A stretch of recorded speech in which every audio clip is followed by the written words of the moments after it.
Un entrepreneur a tout risqué pour apporter une technologie médicale accessible aux plus pauvres d'Amérique latine. Le jour décisif, son traducteur a fait défaut et l'affaire semblait vouée à l'échec. C'est alors qu'une enfant, élevée parmi les seaux et les balais, est apparue comme l'héroïne improbable du jour.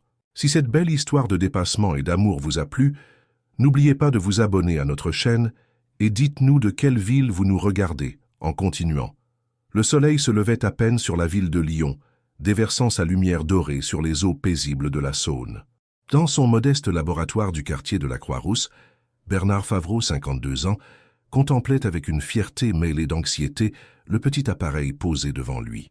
3 années de travail acharné, d'économies épuisées et de nuits blanches tenaient dans ce boîtier pas plus grand qu'un téléphone portable. Le Cardioscan, un dispositif de surveillance cardiaque révolutionnaire par son accessibilité et sa précision. « C'est notre dernière chance, Mathilde », murmura Bernard en caressant l'appareil du bout des doigts, comme s'il craignait de l'abîmer. Mathilde Laurent, son assistante dévouée depuis les débuts de MediInnov, leur petite entreprise de technologie médicale, hocha la tête sans répondre. Elle connaissait mieux que quiconque les sacrifices consentis par son patron pour en arriver là.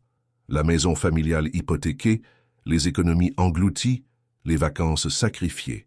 Bernard avait tout misé sur cette innovation qu'il avait conçue après avoir perdu un ami d'enfance, faute d'un diagnostic cardiaque précoce dans son village natal du sud de la France. « Les investisseurs arrivent demain à 10 heures précises », rappela Mathilde en consultant son agenda électronique. Monsieur Durand a confirmé sa présence pour la traduction. Les messieurs suisses ne parlent que leur dialecte alémanique et refusent catégoriquement de négocier en anglais ou en français. Bernard acquiesça, le regard perdu dans ses pensées. Ces 2 investisseurs helvétiques, spécialistes du financement d'innovation médicale, représentaient son ultime espoir. Sans leur soutien financier, MediInnov ne survivrait pas au trimestre. Le prototype était parfait, les tests cliniques préliminaires extraordinairement prometteurs, mais la trésorerie était exsangue. En quittant son laboratoire ce soir-là, Bernard jeta un dernier regard à la photo encadrée sur son bureau. Lui-même, plus jeune, souriant aux côtés de sa femme Elisabeth et de leur fille Camille. La photographie avait été prise lors de leurs dernières vacances ensemble, avant que le projet Cardioscan ne devienne le centre de son existence. « Je vous promets que ça en vaudra la peine », chuchota-t-il à l'image figée dans le temps. Le trajet jusqu'à son appartement de la Presqu'île prit plus longtemps que d'habitude. La circulation était dense en ce jeudi soir, et Bernard en profita pour répéter mentalement sa présentation. Chaque mot devait être parfait, chaque argument imparable. Les Suisses avaient la réputation d'être méticuleux, exigeants et directs. Pas de place pour l'improvisation ou l'approximation.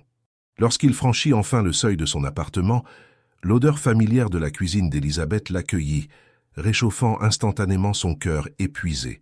« Te voilà enfin !» sourit sa femme en déposant un baiser sur sa joue. « J'ai préparé ton plat préféré. Tu as l'air épuisé. » Elisabeth Favreau, professeure de littérature au lycée Saint-Exupéry, avait toujours été le pilier de leur famille. Patiente et compréhensive, elle avait accepté les sacrifices imposés par la passion de son mari, même lorsque cela signifiait renoncer à leur confortable maison de Caluire pour cet appartement exigu du centre-ville. Même lorsque cela impliquait de puiser dans les économies destinées aux études de Camille. « Où est notre fille ?» demanda Bernard, en s'asseyant lourdement à table. « Dans sa chambre, à étudier. Ses examens approchent, » répondit Elisabeth en servant le gratin dauphinois fumant. « Comment s'est passée ta journée? Tout est prêt pour demain ?» Bernard hocha la tête, se forçant à sourire malgré la boule d'angoisse qui lui nouait l'estomac. « Le prototype est parfait. Les données sont impeccables. Si ces messieurs ont un minimum de vision, ils comprendront l'impact que pourrait avoir le Cardioscan, particulièrement dans les régions rurales et les pays en développement. » Elisabeth pressa tendrement sa main. « Ils comprendront, j'en suis certaine. Ton invention va sauver des vies, Bernard. » Le repas se déroula dans un silence confortable, rythmé par le tintement des couverts et les bruits familiers de leur immeuble haussmannien. Ce n'est qu'au dessert que Camille les rejoignit, ses longs cheveux bruns attachés en queue de cheval, ses yeux reflétant la même détermination que ceux de son père. « Comment va le futur prix Nobel de médecine ?» plaisanta-t-elle en embrassant son père sur le front. À 19 ans, Camille Favreau était l'orgueil de ses parents. Brillante étudiante en première année de médecine, elle avait hérité de la passion de son père pour l'innovation médicale et de la sensibilité de sa mère pour les lettres. Son rêve, devenir cardiologue et travailler aux côtés de Bernard pour perfectionner et diffuser le cardioscan. « Ton père a sa grande réunion demain », expliqua Elisabeth. « Croisons les doigts pour que ces investisseurs suisses soient aussi intelligents qu'on le dit. » Camille s'assit à table, piochant distraitement dans le reste de gratin. « J'ai confiance. Papa est le meilleur dans son domaine, et le cardioscan est révolutionnaire. Ces Suisses seraient fous de passer à côté. » Bernard sourit, touché par la foi inébranlable de sa fille. Si seulement l'obtention de financement était aussi simple que de convaincre sa famille. Mais le monde des affaires était impitoyable, surtout pour les petites entreprises comme la sienne, confrontées aux géants de l'industrie médicale. Après le dîner, Bernard s'isola dans son petit bureau aménagé dans un coin du salon. Il passa des heures à peaufiner sa présentation, à réviser ses chiffres, à anticiper les questions potentielles. Minuit était passé depuis longtemps lorsque son téléphone vibra. Un message de Mathilde. « Tout est prêt pour demain, dossiers imprimés, salle réservée, café et viennoiserie commandées. Durand arrivera à 9 h pour une dernière mise au point. Reposez-vous, patron. Demain est le grand jour. » Bernard soupira, frottant ses yeux fatigués. Demain, en effet, serait décisif. 3 ans de travail acharné, d'espoir et de désillusion se joueraient en quelques heures. Il regagna silencieusement la chambre conjugale où Elisabeth dormait déjà. Dans l'obscurité apaisante, il se glissa sous les couvertures, tentant de calmer son esprit bouillonnant. Le sommeil finit par le gagner. Mais ses rêves furent peuplés de chiffres, de graphiques et de battements cardiaques amplifiés par son appareil. À plusieurs reprises, il se réveilla en sursaut, croyant avoir oublié un détail crucial ou imaginant un scénario catastrophe lors de la réunion. À l'aube, Bernard était déjà debout, préparant du café dans la cuisine silencieuse. Elisabeth le rejoignit peu après, l'enlaçant par derrière. « Tu vas les éblouir », murmura-t-elle contre son dos. « Ton invention est extraordinaire et ta passion est contagieuse. » Il se retourna pour l'embrasser, puisant dans ce contact familier la force dont il aurait besoin pour affronter cette journée décisive. « J'espère que tu as raison, » souffla-t-il. « J'ai tellement sacrifié. Nous avons tellement sacrifié pour en arriver là. » Elisabeth prit son visage entre ses mains, plongeant son regard dans le sien. « Et nous recommencerions sans hésiter. Ce que tu as créé va changer des vies, Bernard. Ne l'oublie jamais. » 1 heure plus tard, rasé de près et vêtu de son unique costume de bonne coupe, Bernard quittait l'appartement, son précieux prototype soigneusement rangé dans sa mallette. La journée s'annonçait belle, le ciel de Lyon dégagé de tout nuage. Un bon présage, voulut-il croire. En arrivant au bureau de Mehdi Innov, situé dans une ancienne soierie reconvertie du quartier de la Croix-Rousse, Bernard fut accueilli par une Mathilde inhabituellement agitée. « Monsieur Favreau, enfin !» s'exclama-t-elle, son visage habituellement serein marqué par l'inquiétude. « J'essaie de vous joindre depuis 20 minutes. » Bernard fronça les sourcils, extirpant son téléphone de sa poche. 3 appels manqués de Mathilde. Dans sa nervosité, il avait oublié de désactiver le mode silencieux après son réveil. Que se passe-t-il, Mathilde? Les investisseurs ont annulé? L'assistante secoua la tête, tordant nerveusement ses mains. Pire, Monsieur Durand a été hospitalisé cette nuit. Crise d'appendicite aiguë. Il est au bloc opératoire en ce moment même. Bernard sentit le sang quitter son visage. Antoine Durand, leur traducteur attitré, était le seul contact qu'ils avaient capable de maîtriser le dialecte suisse-allemand spécifique de leurs investisseurs potentiels. Il n'a pas pu nous recommander quelqu'un d'autre? J'ai essayé tous ces contacts, répondit Mathilde, désemparée. C'est un dialecte très spécifique et avec un préavis aussi court, personne n'est disponible avant la semaine prochaine. Bernard s'appuya contre le mur, la tête bourdonnante. C'était un cauchemar. Les investisseurs suisses, messieurs Kleiber et Hoffmann, avaient été intraitables sur ce point. Ils ne négocieraient que dans leur dialecte maternel. Une excentricité de riches, peut-être, ou une façon d'évaluer le sérieux de leurs partenaires potentiels. « On ne peut pas reporter », demanda-t-il, connaissant déjà la réponse. « Ils repartent ce soir pour Zurich. C'est maintenant ou jamais. » Et Mathilde hésita. « Ils viennent d'appeler. Ils sont en route. Arrivée prévue dans moins d'1 heure. » Bernard Favreau passa une main tremblante dans ses cheveux poivre et sel. Son esprit, habituellement si méthodique, tournait à vide. Sans traducteur, la réunion était vouée à l'échec. Sans cette réunion, c'était Mehdi Inov qui était condamné. Et avec elle, 3 années de travail acharné, les économies familiales, leur appartement hypothéqué, l'avenir universitaire de Camille. « J'ai besoin d'air », murmura-t-il à Mathilde. « Prépare quand même la salle. Je reviens dans quelques minutes. » Sans attendre de réponse, Bernard s'élança dans l'escalier en colimaçon qui menait aux étages inférieurs de l'ancienne soierie. L'immeuble, témoin du glorieux passé textile de Lyon, abritait désormais plusieurs start-up et petites entreprises innovantes. Les murs de pierre apparente et les hautes fenêtres cintrées contrastaient avec les équipements high-tech qui peuplaient les différents espaces. Bernard dévalait les marches sans vraiment savoir où il allait, son esprit cherchant désespérément une solution. Il pourrait tenter l'anglais? Non, les Suisses avaient été catégoriques. Le français? Même réponse négative. Peut-être l'allemand standard? Ils l'avaient explicitement rejeté, insistant sur leur dialecte spécifique. Arrivé au 2e étage, il s'arrêta net, interpellé par une mélodie qui flottait dans l'air. Une voix claire et enfantine chantonnait doucement dans ce qui semblait être du suisse allemand. Intrigué, Bernard suivit la musique jusqu'à un petit local d'entretien. La porte entr'ouverte laissait apercevoir une fillette d'une dizaine d'années, assise sur un tabouret, qui organisait méthodiquement des produits d'entretien tout en chantant. Bernard resta immobile, comme hypnotisé. La chanson lui était totalement incompréhensible, mais il reconnaissait distinctement les intonations caractéristiques du dialecte que Durand lui avait fait écouter lors de leur préparation. « Bonjour », dit-il finalement, faisant sursauter la petite fille. Elle se retourna vivement, ses grands yeux verts écarquillés par la surprise. Ses cheveux blonds étaient noués en 2 tresses impeccables, et son visage constellé de taches de rousseur s'illumina d'un sourire timide. « Bonjour, monsieur », répondit-elle poliment, se levant de son tabouret. « Je ne dérange pas, j'espère. Papa m'a dit que je pouvais l'attendre ici pendant qu'il termine de nettoyer les bureaux du 4e. »« Tu ne déranges absolument pas », la rassura Bernard, fasciné. « Tu chantais en quelle langue, si je peux me permettre ?» La fillette rougit légèrement. « En Schweizerdeutsch, monsieur. C'est le dialecte de ma maman, elle venait de Saint-Gall, en Suisse. » Le cœur de Bernard manqua un battement. Était-ce possible? Une telle coïncidence paraissait invraisemblable. « Tu parles couramment ce dialecte ?» demanda-t-il, tentant de maîtriser le tremblement de sa voix. La petite hocha vigoureusement la tête. « Oui, monsieur. Maman me parlait toujours en Schweizerdeutsch à la maison. Papa dit que c'est important que je garde cette partie de mon héritage, surtout depuis que maman n'est plus là. » Une ombre passa brièvement sur son visage, mais elle retrouva rapidement son sourire. « Je m'appelle Lucie Morel, monsieur. Et vous ?»« Bernard Favreau, » répondit-il machinalement, l'esprit en ébullition. « Je dirige Mehdi Inov au 5e étage. Dis-moi, Lucie, ton papa travaille ici. »« Oui, monsieur. Papa est responsable de l'entretien de l'immeuble. Je viens souvent l'aider pendant les vacances scolaires. » Bernard consulta sa montre.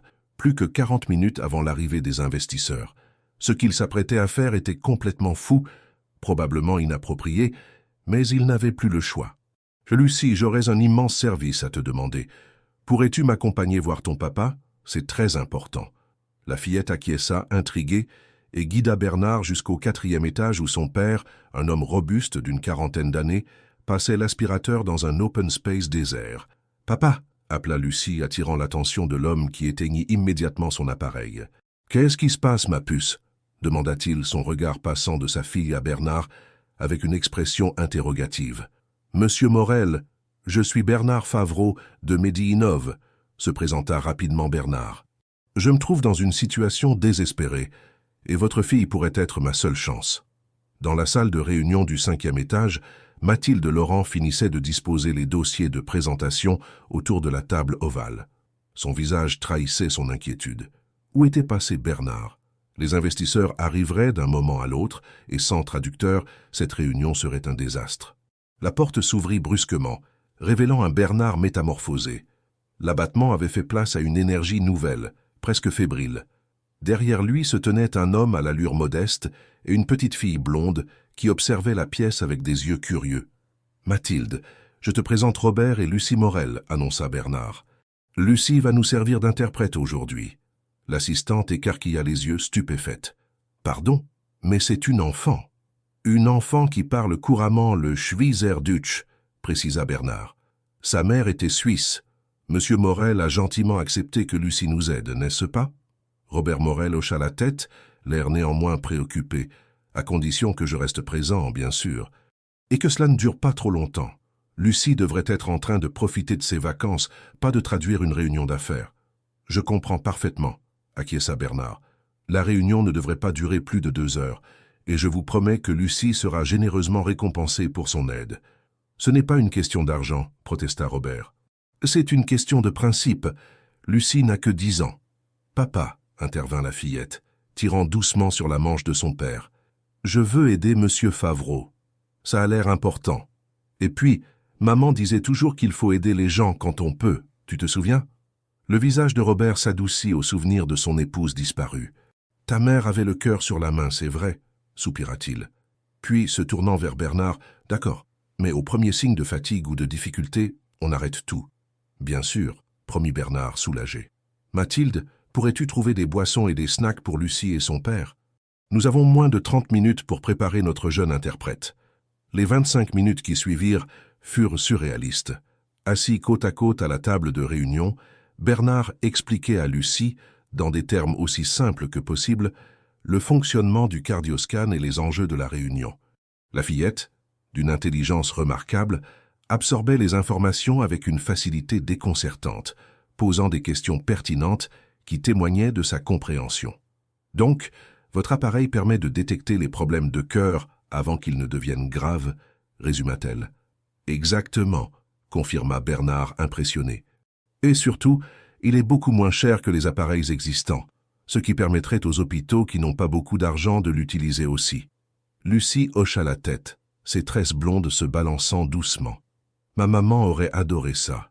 Elle était infirmière en Suisse avant de rencontrer papa et de venir vivre en France. Cette révélation fit sourire Bernard. Décidément, cette rencontre semblait presque arrangée par le destin. « Tu sais ce que sont des investisseurs, Lucie ?»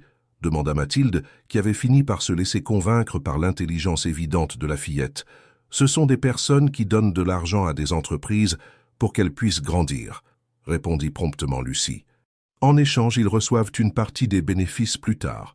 On a étudié ça à l'école le mois dernier, dans notre projet sur l'économie. » Bernard et Mathilde échangèrent un regard stupéfait. Cet enfant était décidément extraordinaire. « Les messieurs qui vont venir s'appellent M. Kleiber et M. Hoffmann, » expliqua Bernard. « Ils dirigent un fonds d'investissement spécialisé dans les technologies médicales. Nous avons besoin qu'ils nous donnent 5 millions d'euros pour pouvoir fabriquer notre appareil en grande quantité et le vendre aux hôpitaux. » Lucie fronça les sourcils, concentrée. « Et je dois traduire tout ce que vous dites en Schweizerdeutsch et tout ce qu'ils disent en français ?»« Exactement, » confirma Bernard. Ne t'inquiète pas si tu ne connais pas certains mots techniques. Tu peux me demander de les expliquer autrement. La fillette acquiesça solennellement, prenant son rôle très au sérieux. Je ferai de mon mieux, monsieur Favreau. Maman serait contente que j'utilise son dialecte pour aider à sauver des vies. À cet instant, le téléphone de Mathilde vibra. Ils sont là, annonça-t-elle après avoir consulté le message. L'accueil les fait monter. Bernard sentit son cœur s'accélérer. C'était le moment de vérité. Il jeta un dernier regard à Lucie, qui lui offrit un sourire encourageant, puis à Robert, qui observait sa fille avec un mélange de fierté et d'inquiétude. « Allons-y », murmura Bernard, se dirigeant vers la porte pour accueillir les investisseurs. Messieurs Kleiber et Hoffmann se révélèrent être 2 hommes d'affaires d'une 50aine d'années, vêtus de costumes impeccables et arborant cette assurance tranquille que confère une fortune bien établie. Leur surprise fut manifeste lorsque Bernard leur présenta leur jeune interprète, mais la première phrase prononcée par Lucie dans leur dialecte maternel suffit à transformer leur étonnement en intérêt. « La petite parle parfaitement », commenta Hoffmann en français, visiblement impressionné. « Sa mère était suisse, je présume ?»« Exactement », confirma Bernard. « De Saint-Gall. »« À Saint-Gall », s'exclama Kleiber en Schweizerdeutsch, que Lucie traduisit immédiatement. « Une magnifique région. J'y ai de la famille. » Cette coïncidence détendit immédiatement l'atmosphère. Les 2 hommes s'installèrent confortablement, soudain plus disposés à écouter ce que Bernard avait à leur proposer. La présence de cet enfant qui parlait leur dialecte avec l'accent caractéristique de Saint-Gall semblait avoir brisé la glace bien plus efficacement que n'importe quelle stratégie commerciale. « Commençons, messieurs », proposa Bernard, sortant le prototype du cardioscan de sa mallette. « Laissez-moi vous présenter l'avenir de la surveillance cardiaque préventive. » Lucie se tenait droite sur sa chaise, ses yeux verts passant de Bernard aux investisseurs avec une concentration admirable. Son père, assis discrètement dans un coin de la pièce, ne pouvait s'empêcher de sourire devant l'assurance dont faisait preuve sa fille.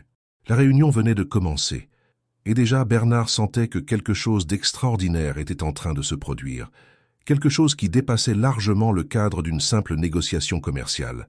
La présentation de Bernard Favreau se déroulait avec une fluidité inattendue. Alternant entre explications techniques et démonstrations pratiques, il exposait les mérites du cardioscan, avec la passion d'un homme qui croit profondément en son œuvre. Lucie traduisait chacune de ses phrases avec une précision remarquable, adaptant parfois les termes complexes en expressions plus accessibles, sans jamais trahir le sens original. Notre appareil peut détecter une arythmie cardiaque naissante, jusqu'à 6 mois avant les premiers symptômes cliniques, expliquait Bernard, faisant défiler des graphiques comparatifs sur l'écran de la salle de réunion. Ce qui signifie un traitement préventif et non curatif, avec un taux de succès multiplié par 3. Lucie traduisit cette information technique avec une aisance qui stupéfiait tous les adultes présents dans la pièce. Loin de se contenter d'une traduction mot à mot, elle parvenait à transmettre l'enthousiasme de Bernard, son langage corporel et sa gestuelle renforçant l'impact des mots. « Et le coût de production ?» interrogea Hoffman dans son dialecte, ses yeux perçants fixés sur Bernard. « Seulement 240 € par unité en production de masse, » répondit Bernard après la traduction de Lucie. « Ce qui nous permettrait de le proposer à 500 € aux établissements de santé contre 3 000 € minimum pour les appareils concurrents offrant des fonctionnalités bien moindres. » Kleiber se pencha en avant, visiblement intéressé. Il posa une question technique que Lucie traduisit avec soin. « Comment avez-vous réussi à réduire si drastiquement les coûts sans compromettre la fiabilité ?» Bernard sourit. C'était précisément la question qu'il espérait. Il saisit le prototype et l'ouvrit délicatement, révélant ses composants internes. « Notre innovation principale réside dans ce capteur, » expliqua-t-il, désignant une minuscule puce. Développé en collaboration avec l'École polytechnique de Lyon, il utilise une technologie d'intelligence artificielle embarquée qui élimine le besoin de processeurs coûteux. L'appareil apprend littéralement à connaître le cœur de son utilisateur et peut ainsi détecter la plus infime anomalie. Pendant près d'1 heure, la discussion se poursuivit sur ce ton, les investisseurs posant des questions de plus en plus pointues auxquelles Bernard répondait sans hésitation.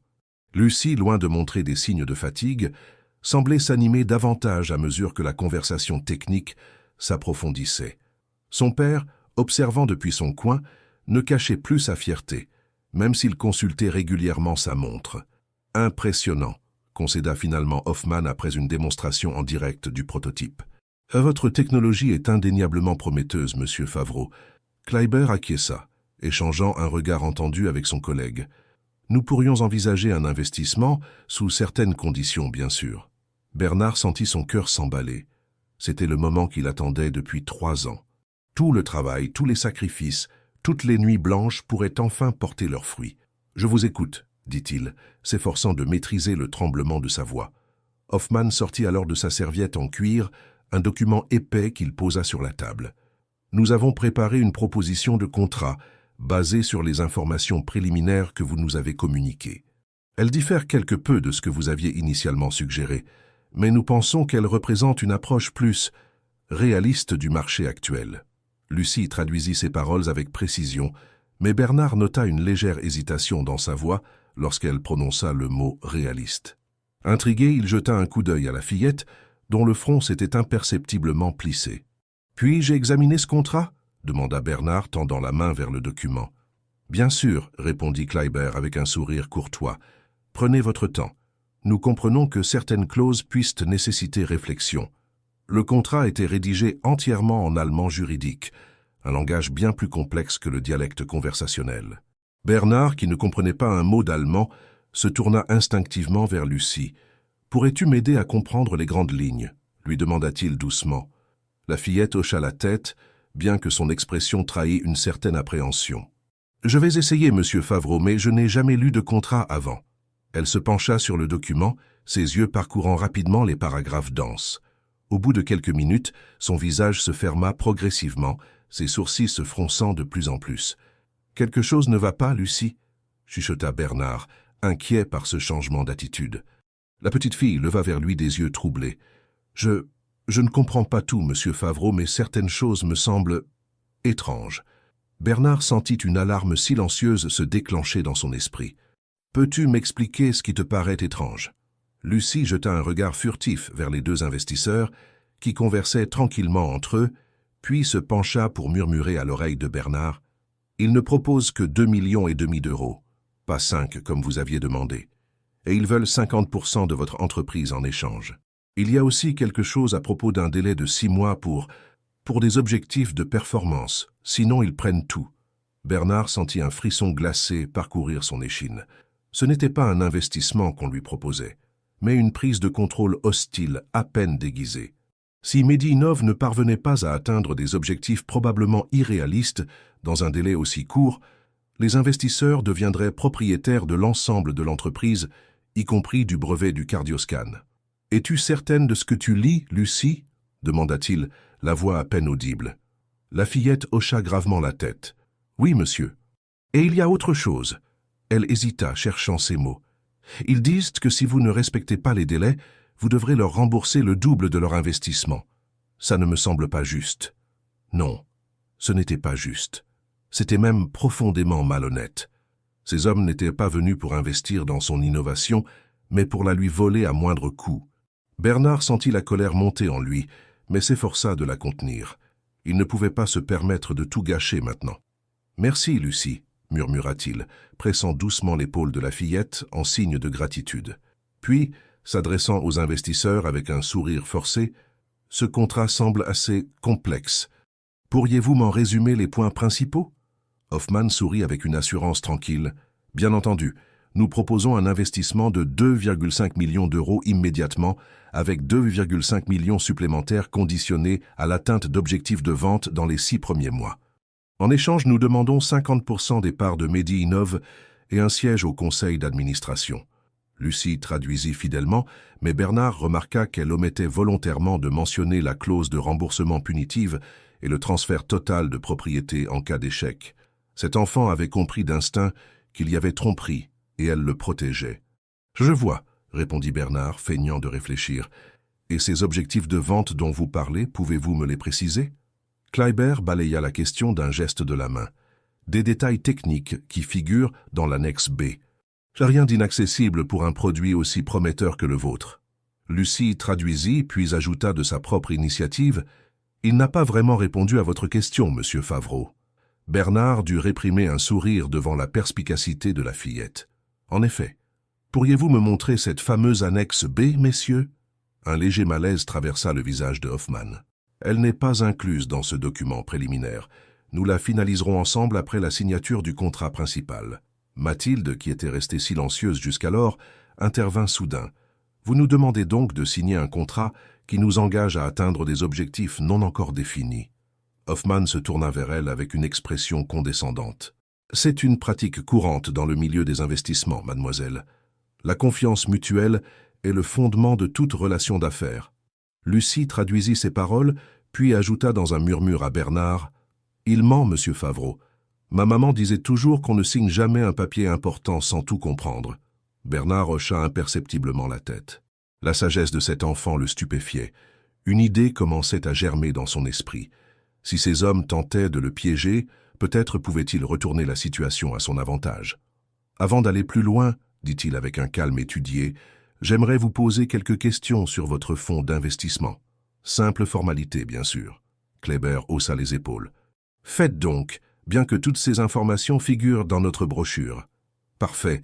Depuis combien de temps votre fonds est-il spécialisé dans les technologies médicales ?» Après la traduction de Lucie, Hoffman répondit promptement « Depuis notre création en 2012. Nous avons financé plus de 30 start-up dans ce domaine. » Bernard acquiesça, notant mentalement cette information. « Impressionnant. Et pourriez-vous me citer quelques-unes de ces start-up, histoire que je puisse éventuellement échanger avec leurs dirigeants ?» Un silence presque imperceptible s'installa avant que Kleiber ne réponde. « Notre politique de confidentialité nous interdit de divulguer l'identité de nos partenaires sans leur accord préalable. Je suis sûr que vous comprenez. » Lucie traduisit, puis ajouta dans un chuchotement. Il a hésité avant de répondre, monsieur Favreau. J'ai remarqué, murmura Bernard en retour. Puis à voix haute, bien sûr, je comprends. Une dernière question, votre siège social à Zurich, il se trouve bien au 27 Bahnhofstrasse, n'est-ce pas? Cette fois, l'hésitation fut plus marquée. Exactement, confirma finalement Hoffmann. Comment le savez-vous? Je ne crois pas que cette information figure dans nos documents préliminaires. Bernard sourit avec une assurance qu'il était loin de ressentir. Simple vérification. Un ami banquier m'a parlé de votre immeuble, apparemment l'un des plus prestigieux de la ville. Hoffmann se détendit visiblement. En effet. La vue sur le lac est spectaculaire. Lucie traduisit, puis se pencha vers Bernard. Monsieur Favreau, je crois qu'il y a un problème. Ma maman m'a emmené à Zurich quand j'étais petite, et Bahnhofstrasse est une rue commerçante. Il n'y a pas de vue sur le lac depuis là-bas. Bernard sentit son cœur s'accélérer. Ses soupçons se confirmaient. Ces hommes n'étaient probablement pas ceux qu'ils prétendaient être, mais il lui fallait des preuves concrètes avant de les confronter. « Mathilde, dit-il calmement, pourrais-tu aller nous chercher ces excellents macarons que nous avions prévus pour la fin de la réunion? Je pense que nous les avons mérités. » Comprenant le message implicite, Mathilde se leva. « Bien sûr. Je reviens dans un instant. » Dès qu'elle eut quitté la pièce, Bernard se tourna vers Robert, qui observait toujours silencieusement depuis son coin. « Monsieur Morel, comment trouvez-vous notre réunion jusqu'à présent? Votre fille se débrouille admirablement, n'est-ce pas ?»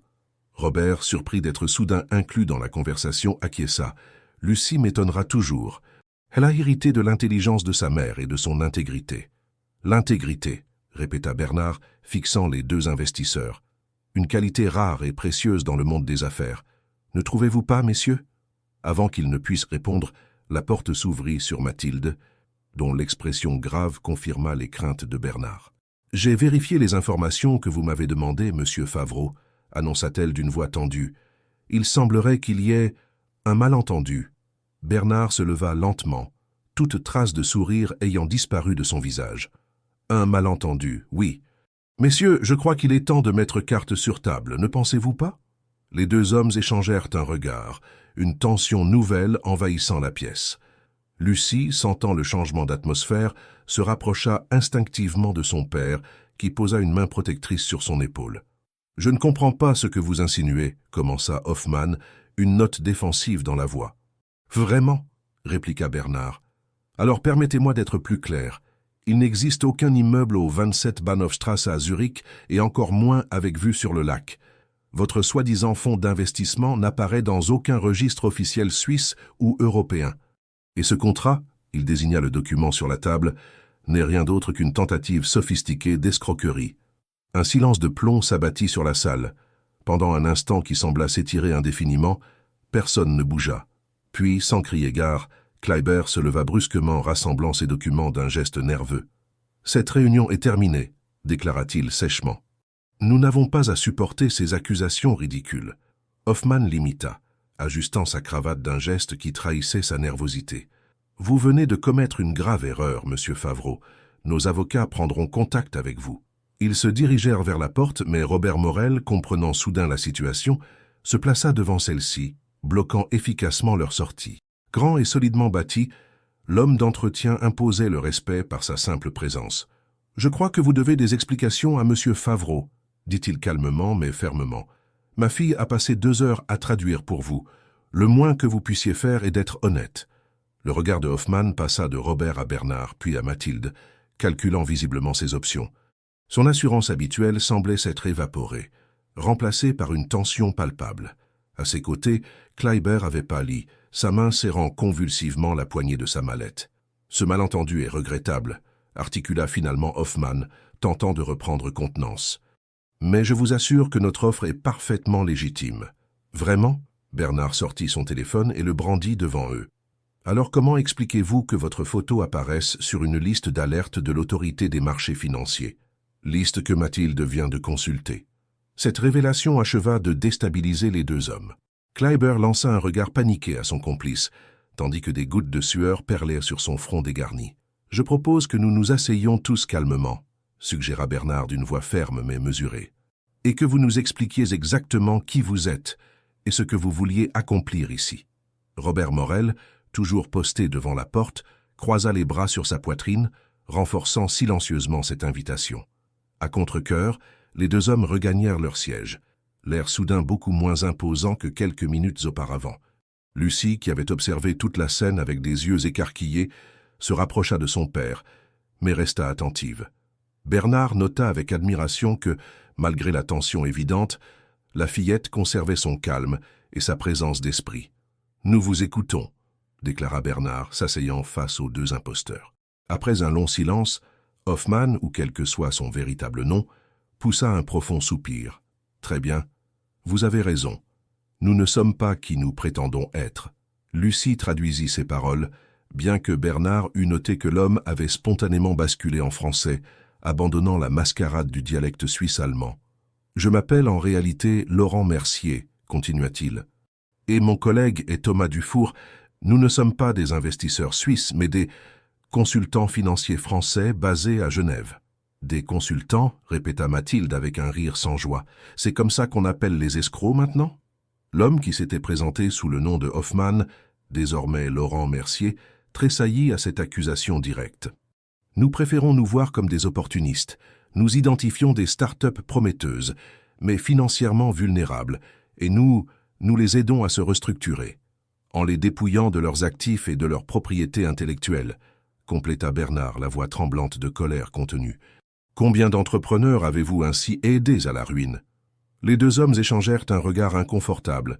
Quelques-uns, admit finalement celui qui se faisait appeler Kleiber, désormais identifié comme Thomas Dufour. « Mais nous ne forçons personne à signer. Nous proposons simplement des contrats. Avantageux pour nous. Des contrats trompeurs rédigés dans une langue que vos victimes ne comprennent pas, » corrigea Bernard. « Si Lucie n'avait pas été là aujourd'hui, j'aurais probablement signé ce document frauduleux sans en saisir les implications. » À la mention de son nom, la fillette se redressa légèrement, une lueur de fierté traversant son regard. Son père lui pressa affectueusement l'épaule, partageant ce sentiment. « Vous n'avez aucune preuve contre nous, » déclara soudain Mercier, retrouvant une partie de son assurance. « C'est votre parole contre la nôtre. Et je doute que le témoignage d'une enfant ait un quelconque poids juridique. » Bernard sentit son sang bouillir face à cette arrogance retrouvée, mais avant qu'il ne puisse répondre, Mathilde intervint avec un calme glacial. « Peut-être que vous avez raison sur le plan strictement légal, » concéda-t-elle. « Mais savez-vous ce qui aurait certainement du poids ? La vidéo de cette réunion. » Les deux hommes se figèrent simultanément. « Quelle vidéo ?» demanda Dufour, la voix soudain rauque. Pour toute réponse, Mathilde pointa du doigt une minuscule caméra dissimulée dans le plafonnier de la salle de réunion. « Politique standard de Mehdi Innov », expliqua-t-elle avec un sourire pincé. « Toutes nos réunions importantes y sont enregistrées pour des raisons d'archivage.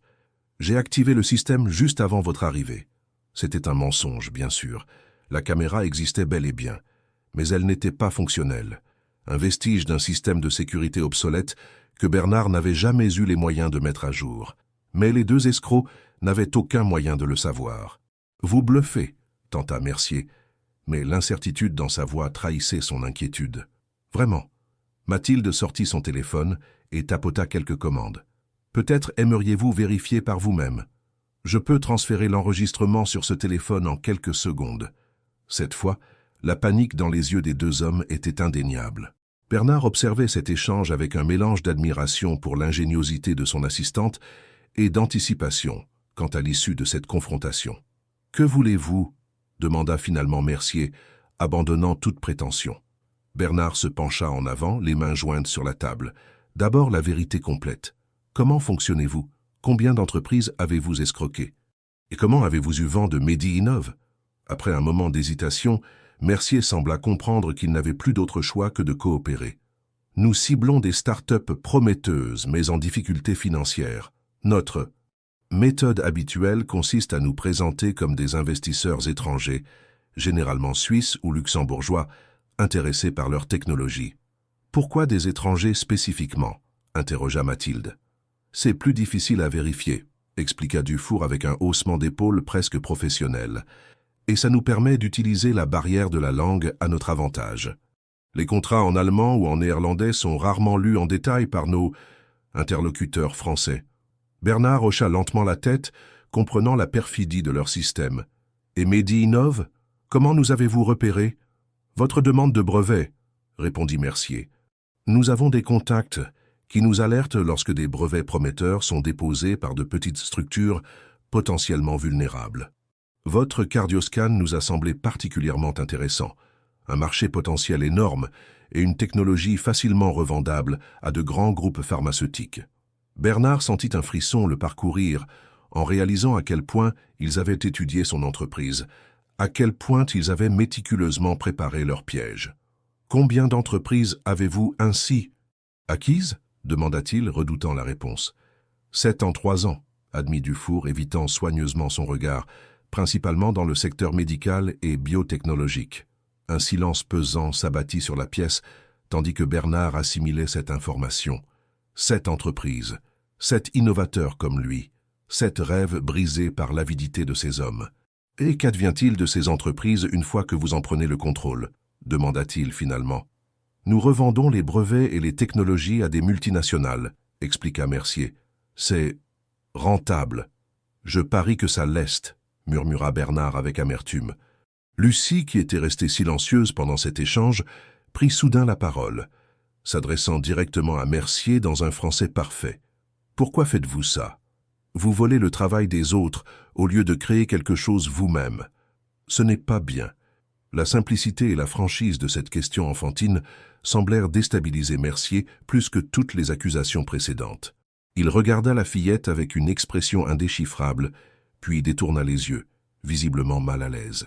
« Ce n'est pas si simple, petite, » répondit-il finalement. « Dans le monde des affaires, c'est souvent manger ou être mangé. » « Ma mère disait que les excuses ne changent pas les mauvaises actions, » répliqua Lucie avec une sagesse qui dépassait largement son âge. Elle disait aussi qu'il n'est jamais trop tard pour changer. Un silence inconfortable suivit ces paroles. Bernard observa avec fascination l'impact que les mots simples mais puissants de cet enfant semblaient avoir sur les deux escrocs. Pour la première fois, ils paraissaient véritablement honteux de leurs actions. « Que comptez-vous faire maintenant » demanda finalement Dufour, rompant le silence. « Nous dénoncer à la police ?»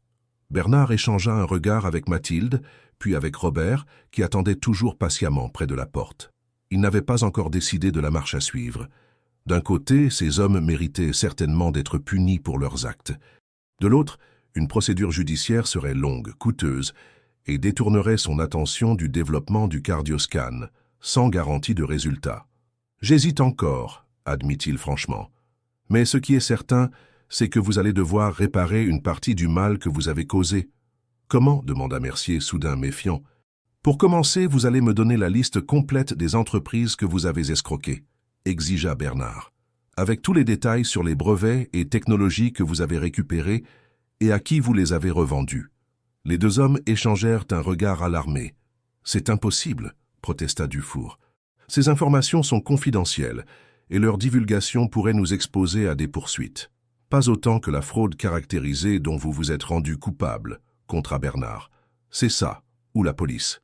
À vous de choisir. » Après un moment de tension, Mercier capitula avec un soupir résigné. « D'accord, nous vous fournirons ces informations. »« Bien, » approuva Bernard. « Ensuite, vous allez signer un document rédigé par mon avocat, dans lequel vous vous engagez à ne jamais plus approcher MediInnov ou toute autre start-up française avec vos propositions. » « Et si nous refusons ?» tenta Dufour dans un dernier sursaut de résistance. « Alors la vidéo de cette réunion sera transmise aux autorités compétentes, » répondit calmement Mathilde. « Je suis sûr que la brigade financière sera particulièrement intéressée par votre méthodologie. » Face à cette menace, les deux hommes n'eurent d'autre choix que d'accepter les conditions de Bernard. Mathilde prit rapidement des notes pour préparer un document que les escrocs devraient signer avant de quitter les lieux. Pendant que son assistante s'affairait, Bernard se tourna vers Lucie et son père. « Je ne sais pas comment vous remercier, » dit-il avec une émotion sincère. « Sans vous, j'aurais probablement tout perdu aujourd'hui. » Robert secoua modestement la tête. « C'est Lucie qu'il faut remercier. C'est elle qui a compris ce qui se tramait. » La fillette rougit sous ce compliment, baissant les yeux avec une timidité touchante. « Je n'ai fait que traduire, monsieur Favreau. C'est vous qui avez été assez intelligent pour les piéger. » « Nous avons formé une bonne équipe, » sourit Bernard, ému par la modestie de cet enfant extraordinaire. « Et je vous dois une dette que je ne pourrai jamais vraiment rembourser. » Une idée germa soudain dans son esprit, une idée qui lui semblait parfaitement appropriée dans ces circonstances. « Monsieur Morel, dit-il, se tournant vers le père de Lucie, « permettez-moi de faire quelque chose pour votre fille. Elle a un don exceptionnel pour les langues et une intelligence remarquable. Je voudrais financer ses études, de l'école jusqu'à l'université où qu'elle souhaite aller, quoi qu'elle souhaite étudier. » Robert écarquilla les yeux, pris au dépourvu par cette proposition généreuse. « Monsieur Favreau, c'est très généreux, mais nous ne pouvons pas accepter, c'est beaucoup trop. » « Au contraire, » insista Bernard, « c'est bien peu comparé à ce que Lucie m'a permis de sauver aujourd'hui. Non seulement mon entreprise est le fruit de 3 ans de travail, mais aussi l'avenir de tous les patients qui bénéficieront un jour du cardioscan. » Lucie, qui avait écouté cet échange avec une attention solennelle, leva les yeux vers son père. « Papa, je peux dire quelque chose ?» Robert acquiesça, touchant tendrement la joue de sa fille. « Bien sûr, ma puce. Je pense que maman aurait voulu que j'accepte, dit-elle doucement. Elle me disait toujours que l'éducation est le plus beau cadeau qu'on puisse recevoir. » Et puis, elle hésita, puis ajouta avec une détermination touchante, « Je voudrais devenir médecin comme elle voulait l'être avant de nous rencontrer, toi et moi, pour aider les gens. » Cette simple déclaration, prononcée avec la pureté d'intention propre à l'enfance, toucha profondément Bernard. Il comprit alors que son offre n'était pas seulement un acte de reconnaissance, mais aussi une façon de perpétuer un héritage, celui de la mère de Lucie et indirectement celui de son propre travail avec le cardioscan. « C'est décidé alors, » déclara-t-il avec un sourire ému. « Quand le cardioscan sera commercialisé, une partie des bénéfices ira directement à un fonds pour les études de Lucie. Et pas seulement ça. Je veux créer une fondation au nom de sa mère pour offrir des bourses à d'autres enfants talentueux comme elle. » Les yeux de Lucie s'illuminèrent à cette idée. « Vraiment? Une fondation avec le nom de maman? »« Vraiment ?» confirma Bernard. « La fondation Christine Morel, si c'était le prénom de ta maman? »« Oui, » murmura Robert, la voix soudain rauque d'émotion. « Christine. » Elle aurait été si fière de Lucie aujourd'hui. Mathilde, qui avait terminé de rédiger le document pour les 2 escrocs, s'approcha du groupe, essuyant discrètement une larme. « Le contrat est prêt pour nos invités, » annonça-t-elle. « Et je crois que nous avons tous besoin d'une pause après ces émotions. Que diriez-vous d'un vrai goûter pour célébrer notre victoire et cette nouvelle fondation ?» Bernard acquiesça avec enthousiasme. Cette journée, qui avait commencé sous les pires auspices, prenait une tournure inattendue et merveilleuse. Non seulement il avait sauvé son entreprise d'une catastrophe, mais il avait aussi trouvé un moyen de rendre au monde un peu de la chance extraordinaire qu'il avait eue aujourd'hui. Tandis que Mercier et Dufour signaient à contre-cœur le document préparé par Mathilde, Bernard observait Lucie, qui discutait animément avec son père. Dans cette petite fille brillante et intègre, il voyait l'avenir, non seulement celui de la médecine qu'elle embrasserait peut-être un jour, mais aussi celui d'un monde où l'honnêteté et la compassion triomphaient parfois de la cupidité et de la manipulation. Les semaines qui suivirent cet épisode extraordinaire furent marquées par une activité frénétique au sein de Medi Innov. Après le départ forcé de Mercier et Dufour, Bernard s'était retrouvé face à un défi de taille, trouver de véritables investisseurs pour son cardioscan. La confrontation avec les escrocs, loin de le décourager, avait ravivé sa détermination. Il était plus que jamais convaincu de la valeur de son invention et de son potentiel à sauver des vies. Ce matin de septembre, le soleil inondait généreusement le nouveau bureau de Medi Innov, situé dans un immeuble moderne du quartier de la Part-Dieu. Bernard contemplait la vue impressionnante sur Lyon depuis la baie vitrée, une tasse de café à la main, savourant ce moment de calme avant le début d'une journée qui s'annonçait chargée. « Monsieur Favreau ?» La voix de Mathilde le tira de sa rêverie. « Tout est prêt pour la réunion de 11 heures. Les représentants de Medi Capital viennent de confirmer leur présence. » Bernard se tourna vers son assistante avec un sourire reconnaissant. « Merci Mathilde. Où en sommes-nous avec les derniers tests cliniques ? » Les résultats sont arrivés ce matin. Ils sont encore meilleurs que les précédents. 97% de précision dans la détection précoce des anomalies cardiaques. Le professeur Leblanc a qualifié ces résultats de révolutionnaires. Bernard hocha la tête avec satisfaction. Après la débâcle des faux investisseurs suisses, il avait redoublé d'efforts pour perfectionner son dispositif. Les ajustements apportés ces dernières semaines avaient significativement amélioré ses performances, dépassant même ses propres attentes. Et pour la fondation, s'enquit-il, passant à un sujet qui lui tenait particulièrement à cœur. Le visage de Mathilde s'illumina. Les statuts ont été déposés hier. La Fondation Christine Morel existe officiellement. Le site web sera mis en ligne la semaine prochaine et nous avons déjà reçu plusieurs demandes de renseignements suite à l'article dans Le Progrès. Parfait, approuva Bernard. As-tu des nouvelles de Robert et Lucie? Ils passeront dans l'après-midi. Lucie voulait vous montrer ses résultats du premier trimestre. Bernard sourit à cette nouvelle. Depuis l'incident avec les escrocs, il avait maintenu un contact régulier avec Lucie et son père. La fillette avait commencé cette année une scolarité dans une école internationale prestigieuse de Lyon, financée par Bernard comme promis. Ses premiers bulletins étaient, sans surprise, exceptionnels. « J'ai hâte de les voir », admit-il, se dirigeant vers son bureau pour préparer la réunion à venir. Les locaux de Medi-Innov avaient considérablement changé depuis ce fameux jour de juin. L'entreprise avait quitté ses modestes bureaux de la Croix-Rousse pour s'installer dans ces espaces lumineux et fonctionnels. Ce déménagement avait été rendu possible grâce à un investissement substantiel de Medicapital, un fonds spécialisé dans les technologies médicales innovantes, dont les dirigeants avaient été immédiatement séduits par le potentiel du cardioscan. La rencontre avec ces véritables investisseurs avait été orchestrée par un contact inattendu. Le professeur Antoine Leblanc, cardiologue renommé et directeur de recherche à l'hôpital Édouard Herriot. Leblanc avait eu vent du cardioscan par l'intermédiaire d'un collègue suisse, intrigué par les rumeurs concernant cette innovation lyonnaise. Après avoir testé personnellement le prototype, le professeur était devenu un fervent défenseur du projet, ouvrant à Bernard les portes de son réseau professionnel qui incluait les partenaires de Medicapital. L'investissement obtenu, 8 millions d'euros, dépassait largement les espérances initiales de Bernard. Cette somme permettait non seulement la finalisation du développement et la mise en production du cardioscan, mais aussi le lancement de la Fondation Christine Morel, destinée à financer les études d'enfants brillants issus de milieux modestes, avec une attention particulière pour ceux intéressés par les carrières médicales. À 11 heures précises, Bernard accueillit les représentants de Medicapital dans la salle de conférence flambant neuve. La réunion portait sur le calendrier de commercialisation du cardioscan, désormais fixé au printemps prochain. Les premières unités seraient destinées aux hôpitaux publics français, avec une extension rapide, prévue vers d'autres pays européens, puis vers l'Amérique latine et l'Afrique, où le besoin d'équipements médicaux abordables était particulièrement criant. Nous avons reçu des demandes de renseignements de plusieurs ministères de la Santé étrangers, expliqua Bernard aux investisseurs. L'intérêt est particulièrement fort au Brésil, au Sénégal et au Maroc.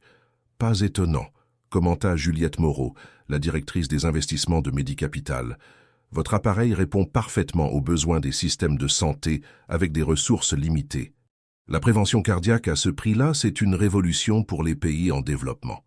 La réunion se poursuivit dans une atmosphère constructive, Bernard présentant les dernières améliorations apportées au dispositif, tandis que les représentants de Medicapital partageaient leur stratégie pour maximiser l'impact du cardioscan sur le marché mondial.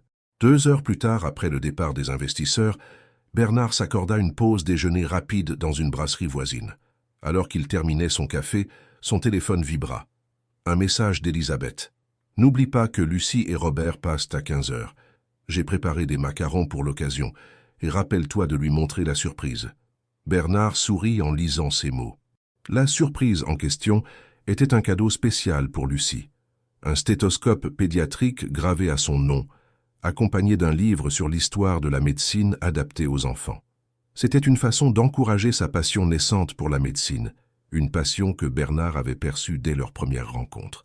De retour au bureau, il trouva Mathilde en grande conversation avec une jeune femme qu'il reconnut immédiatement comme étant Camille, sa fille. À 20 ans, Camille Favreau poursuivait brillamment ses études de médecine tout en s'impliquant de plus en plus dans les projets de son père. Elle avait même participé au dernier test clinique du cardioscan, apportant la perspective précieuse d'une future praticienne. « Papa !» s'exclama-t-elle en l'apercevant. « Je passais te montrer mon article. Il a été accepté pour publication dans la revue de cardiologie préventive. » Bernard enlaça sa fille avec fierté. L'article en question, coécrit par Camille et un de ses professeurs, portait sur les applications potentielles du cardioscan dans le dépistage précoce des maladies cardiaques chez les adolescents. « C'est fantastique, ma chérie. » la félicita-t-il. « Tu te joins à nous pour accueillir Lucie et son père ?»« Bien sûr, j'ai hâte de revoir cette petite prodige. »« Tu sais qu'elle m'écrit régulièrement des emails pour me poser des questions sur mes études de médecine ? Elle est incroyable pour son âge. » Bernard acquiesça, ému par cette relation mentorale qui s'était développée entre sa fille et la jeune Lucie. C'était comme si un cercle vertueux s'était mis en place, une chaîne de transmission du savoir et de la passion pour la médecine qui se perpétuait naturellement. À 15 heures précises, la réceptionniste annonça l'arrivée de Robert et Lucie Morel. Bernard, Camille et Mathilde se rendirent dans le hall pour les accueillir personnellement.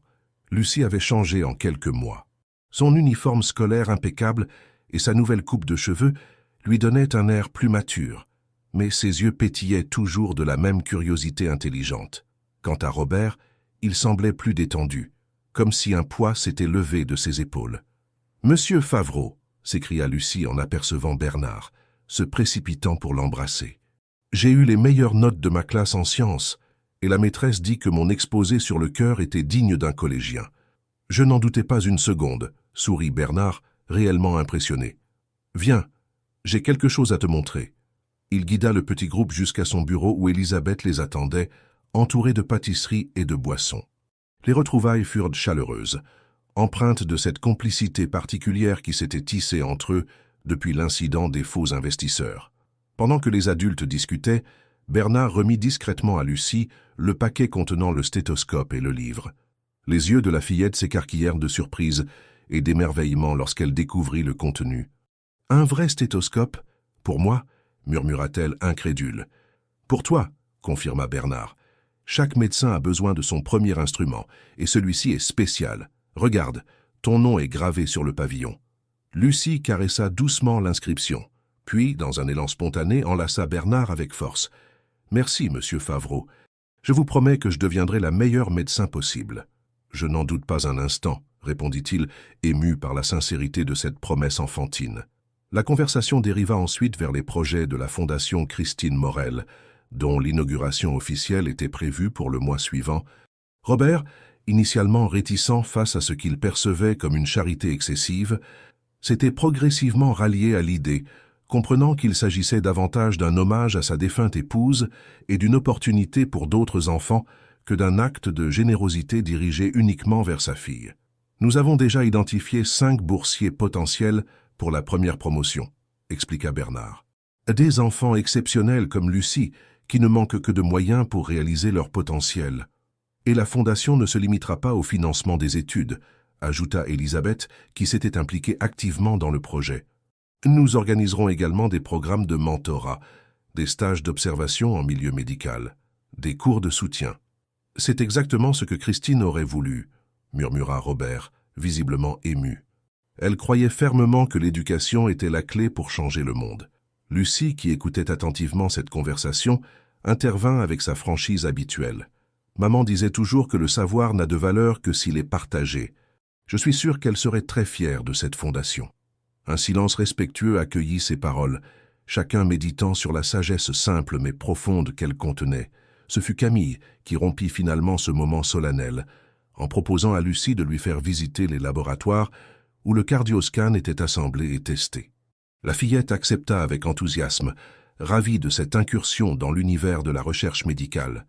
Pendant que Camille emmenait Lucie pour cette visite privée, Bernard s'entretint avec Robert de l'évolution de sa situation personnelle. Depuis leur rencontre providentielle, la vie du père de Lucie avait également pris un tournant positif.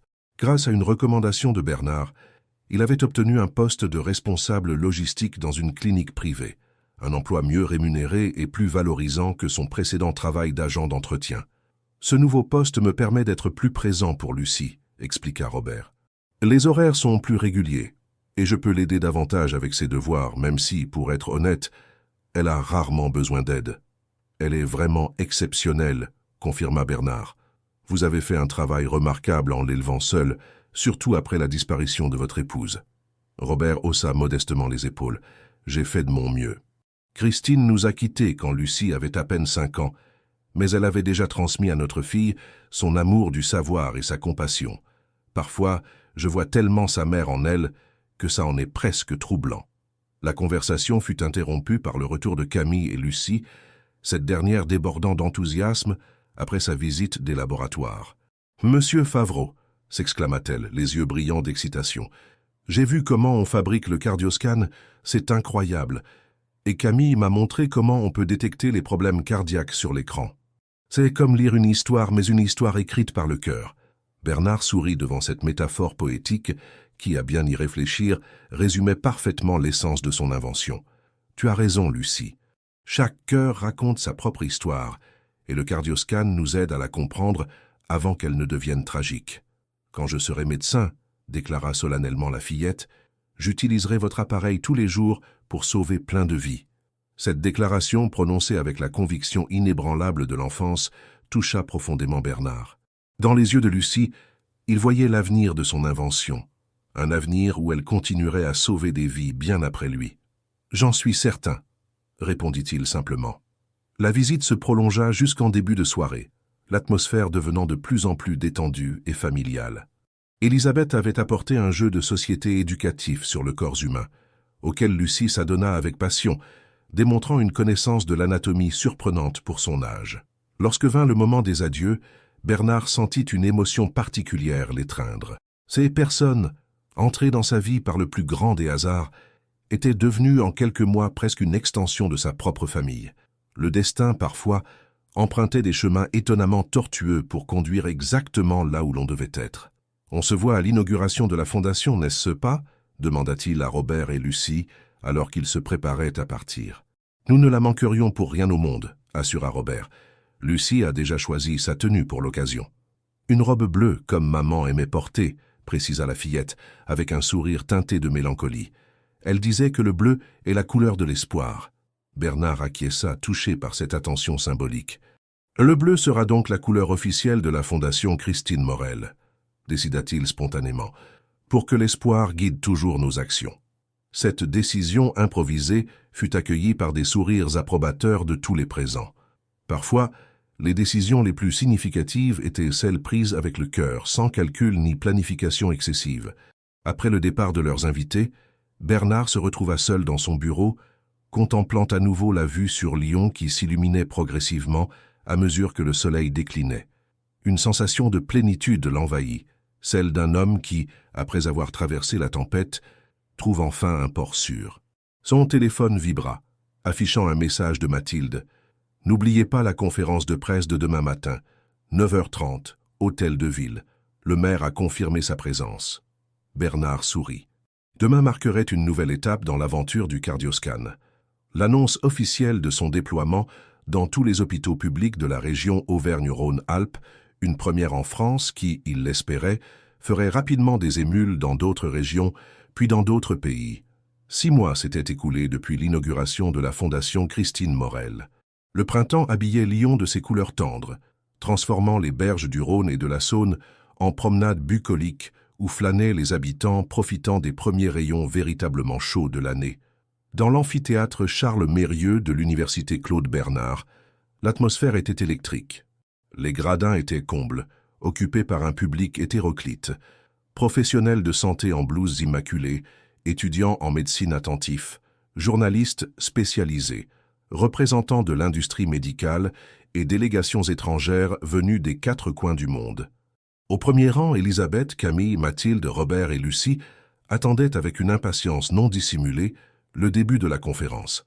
Bernard Favreau, vêtu d'un costume sobre mais élégant, jetait un dernier coup d'œil à ses notes dans les coulisses.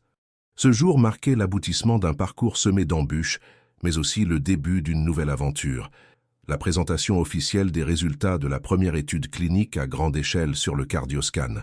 Menée simultanément dans 12 hôpitaux français, 3 Belges et 2 Suisses, cette étude avait impliqué plus de 5000 patients sur une période de 4 mois. « Prêt, Bernard ?» demanda le professeur Leblanc qui devait présider la séance en tant que coordinateur principal de l'étude. Bernard acquiesça, inspirant profondément pour calmer les battements de son cœur. Aussi près qu'on peut l'être quand on s'apprête à présenter le travail de toute une vie. Leblanc sourit avec bienveillance. « Ne sois pas si dramatique, ce n'est que le début. Dans quelques années, le cardioscan sera un standard mondial, et cette journée ne sera qu'une anecdote dans ton parcours exceptionnel. » À 10 heures précises, Les lumières de l'amphithéâtre s'estompèrent légèrement, signalant le début de la conférence. Le professeur Leblanc s'avança sur l'estrade sous les applaudissements polis de l'assistance. « Mesdames et messieurs, chers collègues, étudiants et invités, commença-t-il d'une voix posée mais empreinte d'autorité, nous sommes réunis aujourd'hui pour ce qui pourrait bien être un tournant dans l'histoire de la cardiologie préventive. Comme vous le savez, les maladies cardiovasculaires demeurent la première cause de mortalité dans le monde, avec plus de 18 millions de décès annuels selon l'Organisation mondiale de la santé. Un silence attentif s'installa dans l'amphithéâtre, chacun saisissant la gravité du propos. Ce chiffre effroyable s'explique en partie par un diagnostic souvent trop tardif. Jusqu'à présent, la détection précoce des pathologies cardiaques nécessitait des équipements coûteux, encombrants et peu accessibles aux populations les plus vulnérables. Il marqua une pause significative. « Jusqu'à présent, disais-je, car aujourd'hui, j'ai l'honneur de vous présenter un dispositif qui pourrait changer radicalement la donne. Mesdames et messieurs, je vous demande d'accueillir l'inventeur du cardioscan, M. Bernard Favreau. » Bernard s'avança sous un tonnerre d'applaudissements, ses yeux cherchant instinctivement ceux d'Élisabeth et de Camille, au premier rang. Le soutien silencieux qu'il lut dans leurs regards lui donna la force nécessaire pour commencer son discours. « Merci, professeur Leblanc. Merci à tous d'être présents pour ce moment important. » Sa voix, d'abord légèrement tremblante, se raffermit progressivement. « Il y a 4 ans, j'ai perdu un ami d'enfance, Jacques, victime d'une crise cardiaque fulgurante. Il avait 49 ans. Aucun antécédent médical connu, une vie saine. Sa disparition brutale aurait pu être évitée avec un suivi cardiaque préventif. Mais dans son petit village du Beaujolais, l'accès à de tels examens était compliqué et coûteux. Bernard fit quelques pas sur l'estrade, établissant un contact visuel avec différentes sections de l'audience. Cette tragédie personnelle a été le catalyseur du projet Cardioscan. Je me suis fixé un objectif ambitieux, créer un dispositif de surveillance cardiaque qui serait à la fois ultra performant, abordable et suffisamment simple pour être déployé partout, des hôpitaux universitaires aux dispensaires ruraux des pays en développement. Il sortit alors de sa poche le désormais célèbre petit boîtier bleu, le brandissant pour que tous puissent le voir.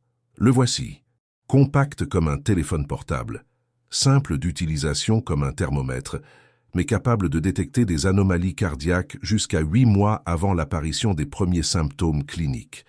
Et surtout, produit à un coût permettant de le proposer à moins d'un 1/6 du prix des appareils concurrents. Un murmure d'admiration parcourut l'assemblée. Beaucoup avaient entendu parler du cardioscan. Certains l'avaient même déjà utilisé dans le cadre de l'étude clinique, mais peu avaient eu l'occasion d'entendre son concepteur expliquer sa vision avec tant de passion. « Mais ne me croyez pas sur parole », poursuivit Bernard avec un sourire. « Laissez-moi vous présenter les résultats de l'étude clinique multicentrique que nombre d'entre vous ont contribué à réaliser. » Pendant l'heure qui suivit, Bernard et le professeur Leblanc présentèrent alternativement les différents aspects de l'étude. Méthodologie, population étudiée, protocole de test et bien sûr résultats. Ces derniers dépassaient même les prévisions les plus optimistes.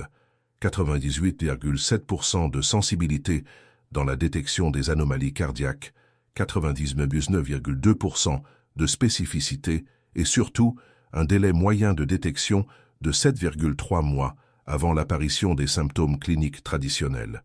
Concrètement, expliqua Bernard, cela signifie que sur les 587 patients inclus dans l'étude, le cardioscan a permis d'identifier 342 cas d'anomalies cardiaques à un stade précoce, permettant une intervention préventive avant toute complication grave. Selon nos estimations, cette détection précoce a potentiellement sauvé entre 50 et 70 vies sur la seule période de l'étude. Un graphique apparut sur l'écran géant derrière lui, illustrant la projection de ces résultats à l'échelle nationale et internationale. Si le cardioscan était déployé dans tous les établissements de santé français, nous estimons qu'il pourrait sauver plus de 12 000 vies par an dans notre seul pays. À l'échelle mondiale, particulièrement dans les régions où l'accès aux soins cardiologiques spécialisés est limité, ce chiffre pourrait atteindre plusieurs centaines de milliers. La présentation s'acheva sur ces perspectives vertigineuses, suivies d'une salve d'applaudissements nourris. Bernard s'inclina légèrement, profondément ému par cette reconnaissance de ses pairs.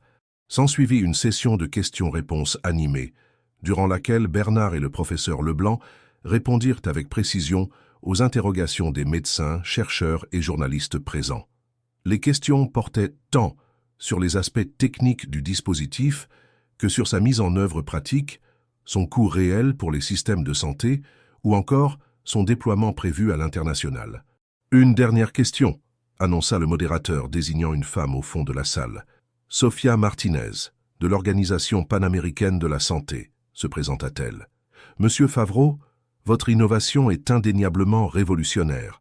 Mais qu'en est-il de l'accessibilité pour les pays à faibles ressources? Comment garantir que le cardioscan ne sera pas réservé aux nations privilégiées, comme c'est trop souvent le cas avec les avancées médicales? Bernard sourit, visiblement satisfait de cette question. C'est précisément l'une de nos préoccupations majeures, Madame Martinez.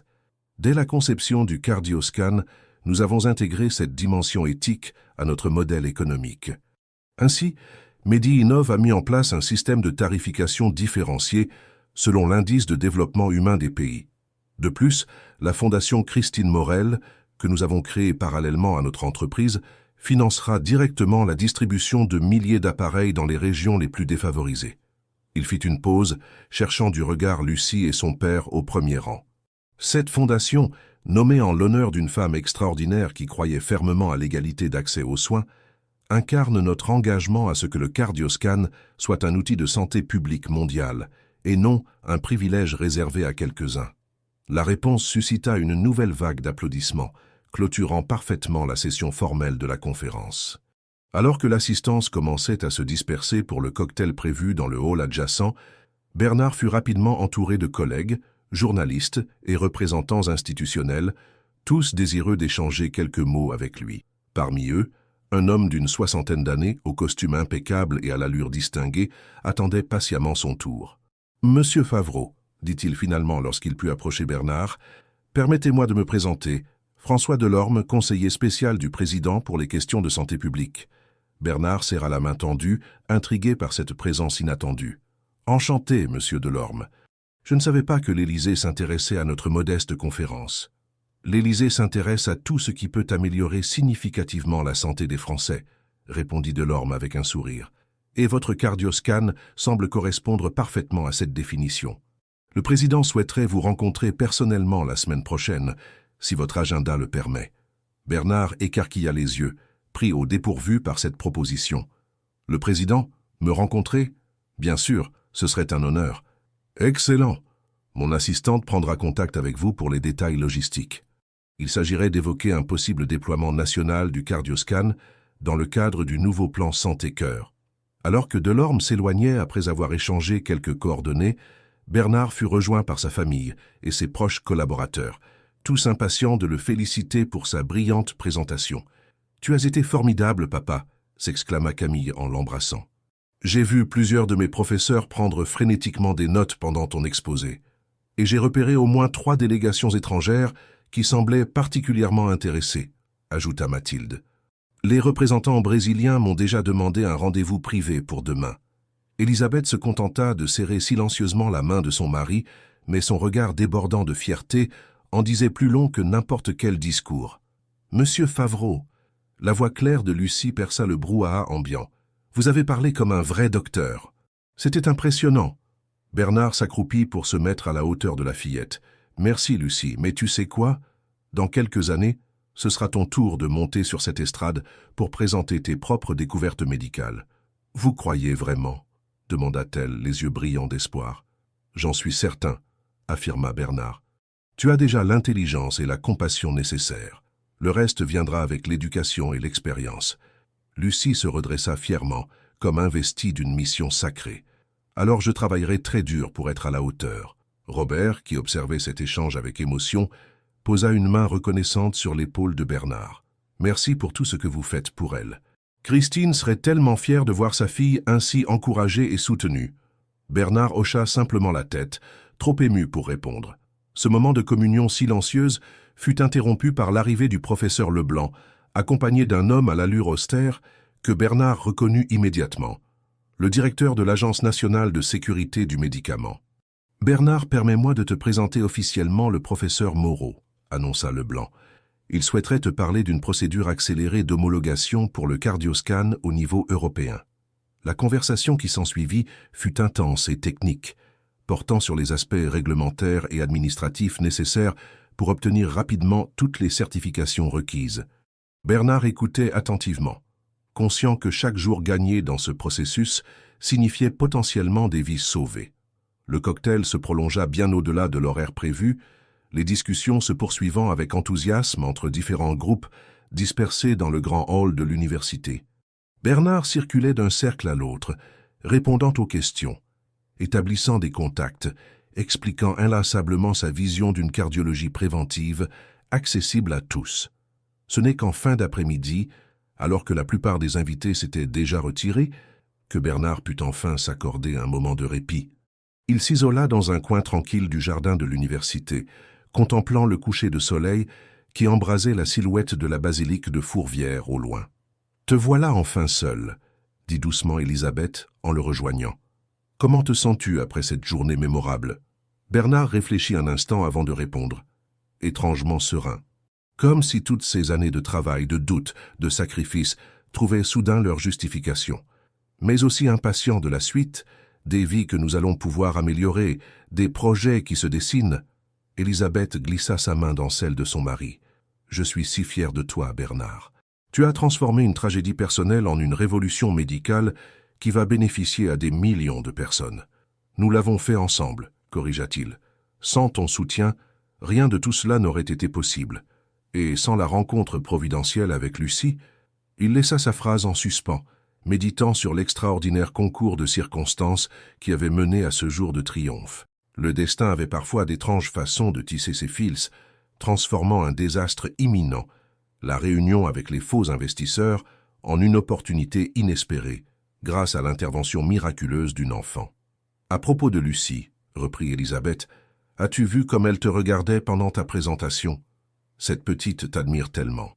Tu es devenu une sorte de figure paternelle pour elle. » Bernard sourit tendrement. « Elle est extraordinaire, si mature, si brillante pour son âge. Elle me rappelle Camille à la même période, cette même soif d'apprendre, cette même empathie naturelle.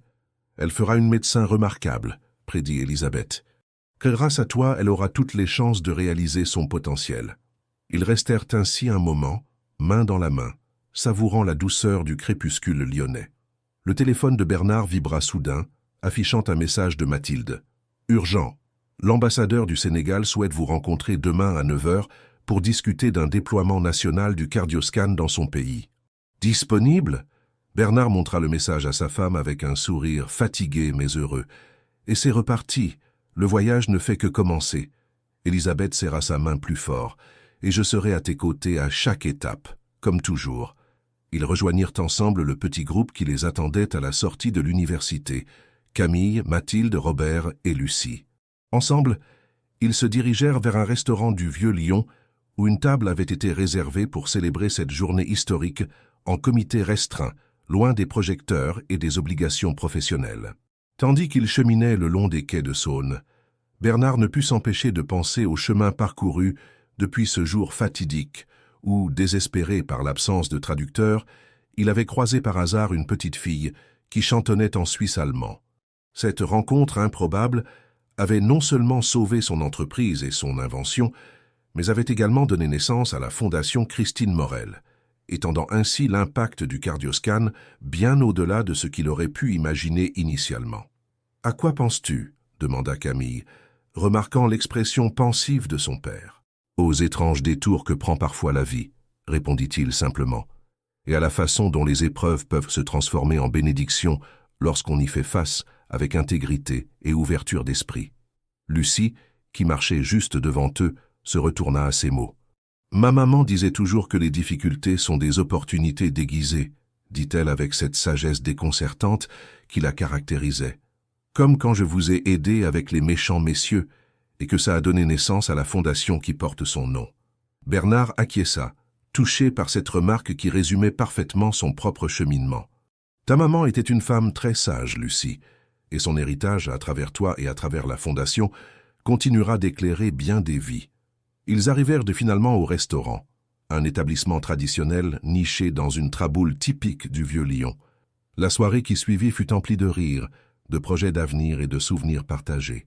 Une célébration simple mais profondément signifiante de ce qui ressemblait fort à un nouveau chapitre, non seulement dans la vie de Bernard Favreau, mais aussi dans l'histoire de la médecine préventive mondiale. 10 ans s'étaient écoulés depuis cette mémorable conférence à l'université Claude Bernard.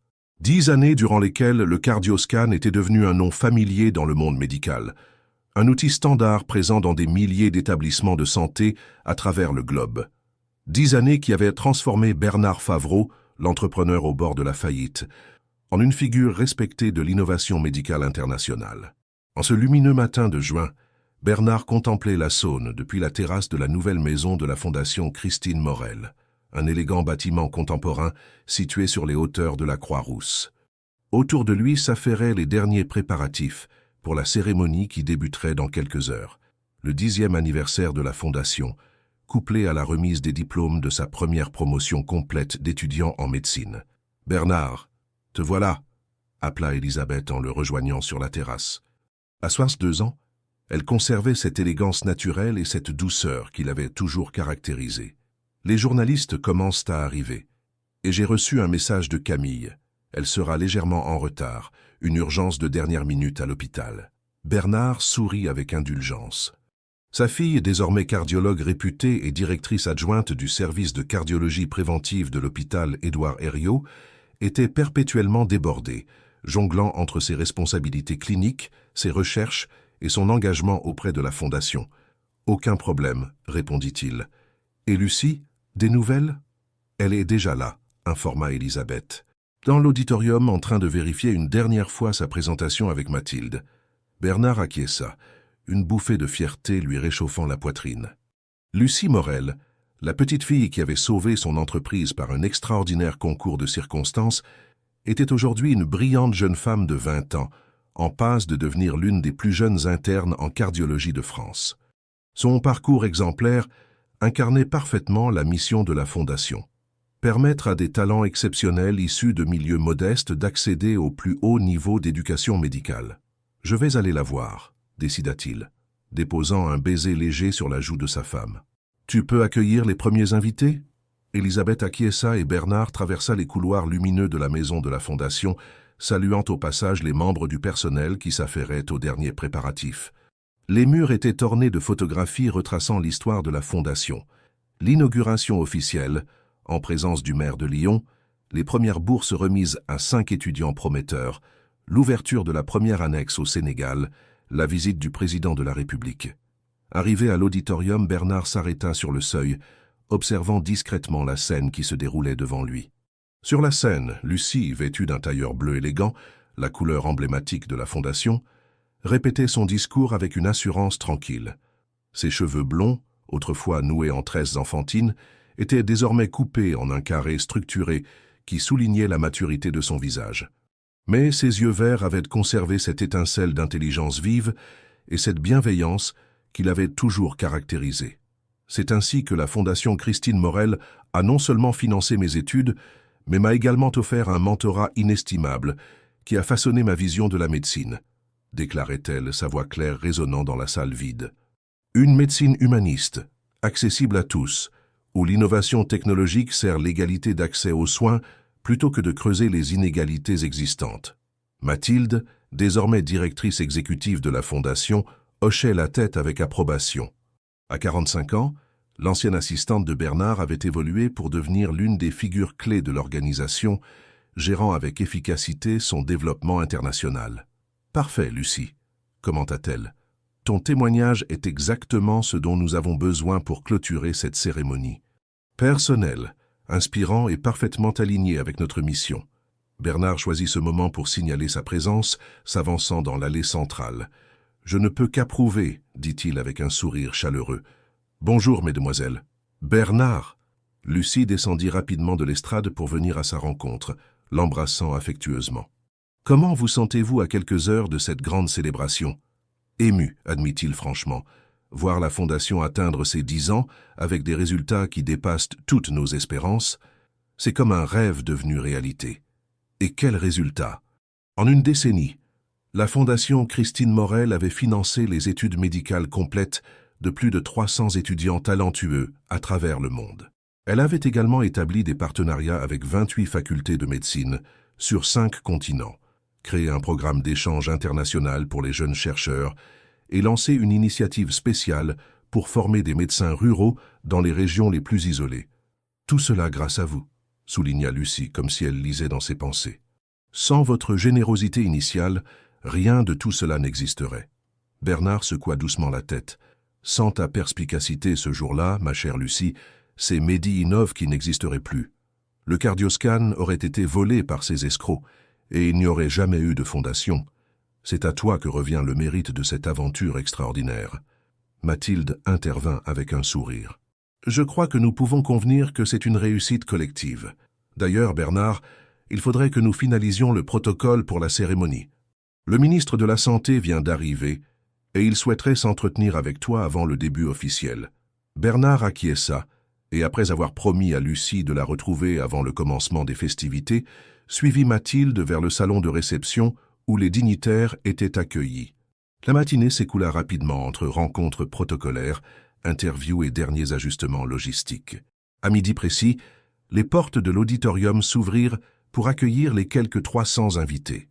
Anciens et actuels boursiers de la Fondation, partenaires académiques et hospitaliers, représentants institutionnels, soutiens financiers et, bien sûr, les familles des diplômés à l'honneur ce jour. Assis au premier rang, Bernard était entouré d'Elisabeth, de Camille et de Robert Morel.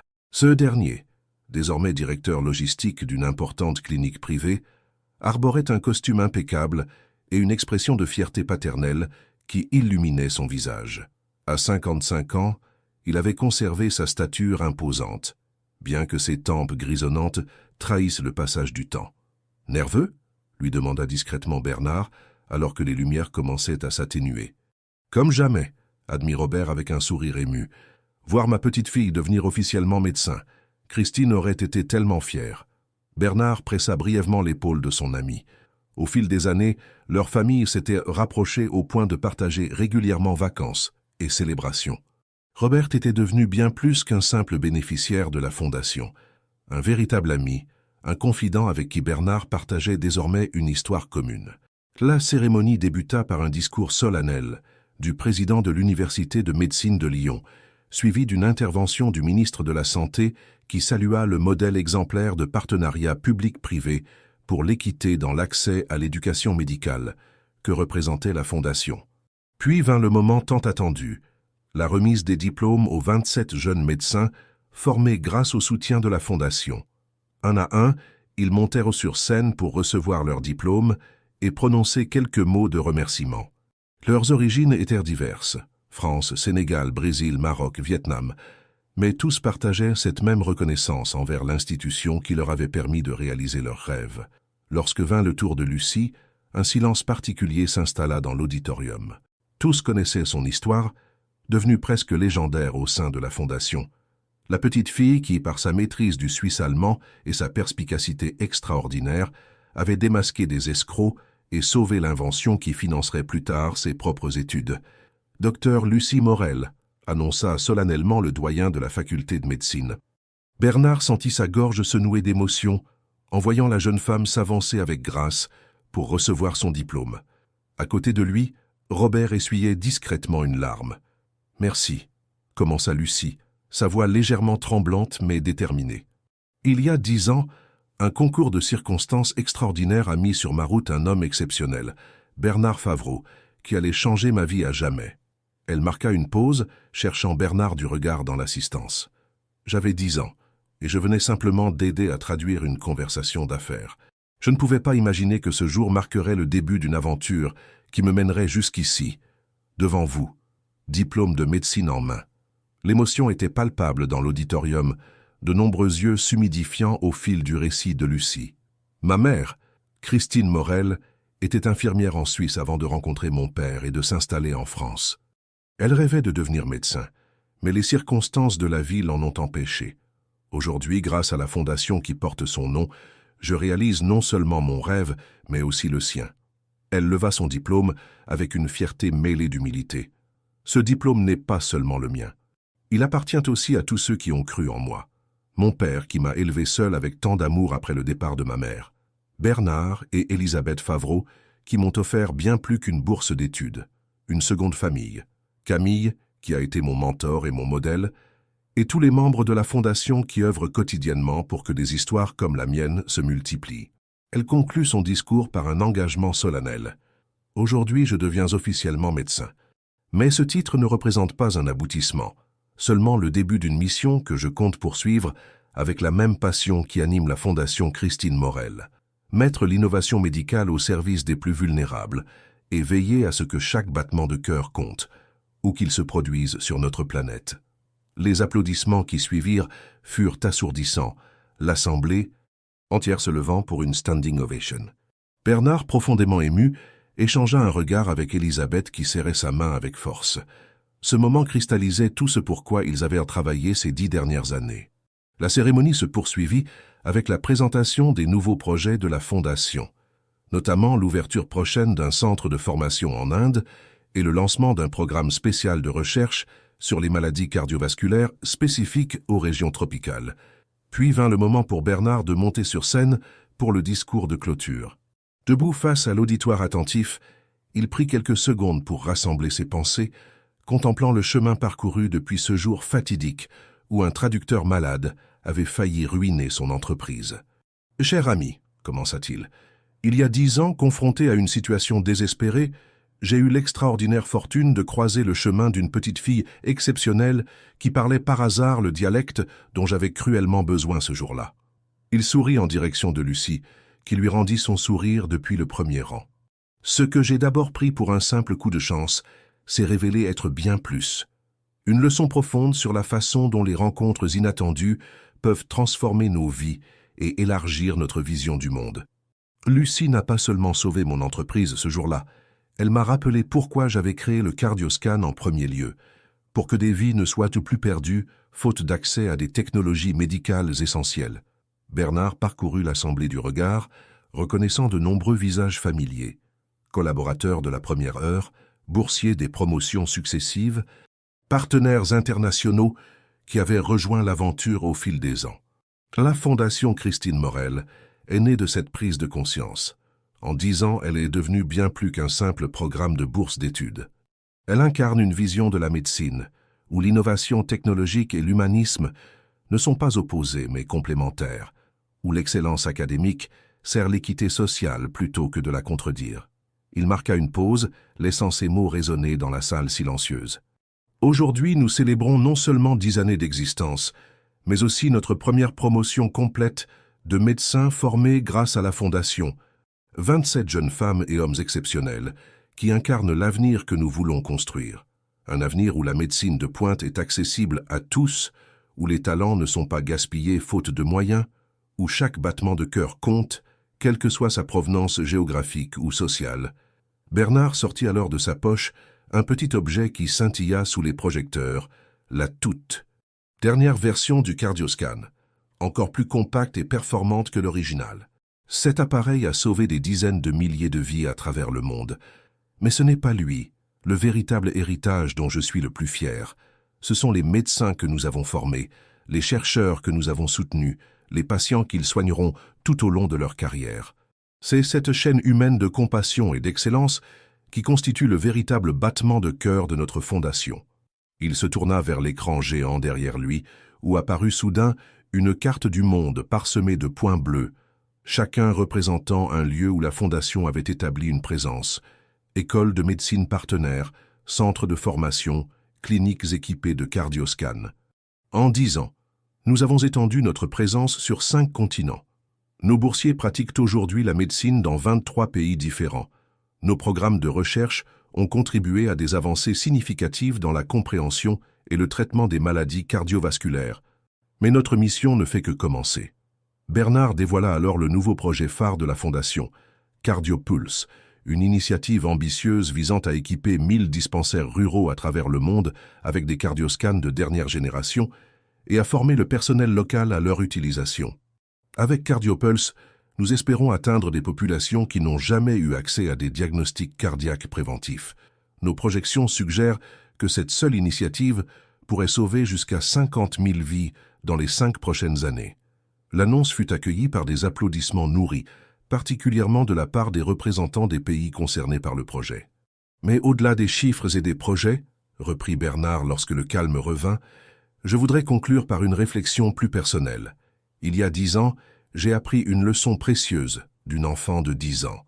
Parfois, nos plus grandes opportunités se cachent derrière nos plus grands défis.